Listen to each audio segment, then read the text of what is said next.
నెల్లూరు జిల్లా Atmakur RTC depot ఎదుట ఏపీఎస్ఆర్టీసీని private పరం చేయాలన్న నిర్ణయానికి వ్యతిరేకంగా కార్మికులు ధర్నా నిర్వహించారు.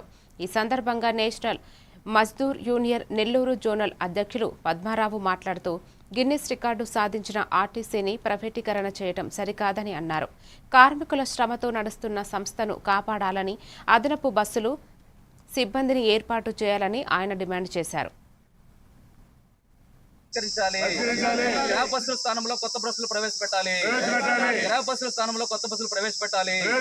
20 సంవత్సరాల నుంచి చాలా క్లియర్ గా ఉన్నప్పటికీ పొరపాటున ఈ శ్రీశక్తి టికెట్ ఇవ్వడం వల్ల అతను సస్పెండ్ చేసి అతని కుటుంబము రోడ్డు పడేటువంటి అవకాశం ఉంది. కాబట్టి ప్రభుత్వానికి గౌరవ రాష్ట్ర ముఖ్యమంత్రి వర్యులు చంద్రబాబు నాయుడు గారికి మా నేషనల్ మజ్దూర్ యూనిట్ అసోసియేషన్ తరఫున మా విజ్ఞప్తి ఏంటంటే, ఏదైతే జీరో టికెట్ ఇచ్చే విధానాన్ని మరి మానుకొని పురుష ప్రయాణికుల వరకు, మరి ముఖ్యంగా మా ఆర్టీసీ గ్యారేజ్ కార్మికులు అయితే ఈరోజు చాలా ఇబ్బందులు పడే పరిస్థితి మిత్రులారా.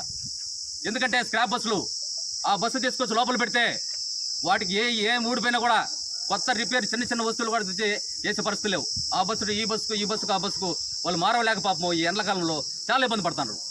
అయినప్పటికీ కూడా ఈ రాష్ట్ర ప్రభుత్వం యొక్క ఇమేజ్ ఎక్కడ తగ్గకుండా, మహిళా ప్రయాణికులకి ఎక్కడ కూడా అసౌకర్యం కలిగించకుండా ఈ ప్రభుత్వం యొక్క ఖ్యాతిని కీర్తిని ముందుకు తీసుకోవడంలో మా యొక్క గ్యారేజ్ కార్మికులకు మేము మా హృదయపూర్వకంగా మేము ధన్యవాదాలు తెలియజేస్తున్నాం మిత్రులారా.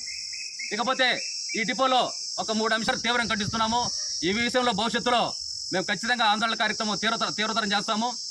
మరి ఈ అవకాశం ఇచ్చిన మీ అందరికి కూడా నా హృదయపూర్వక ధన్యవాదాలు తెలుస్తూ థ్యాంక్ యూ.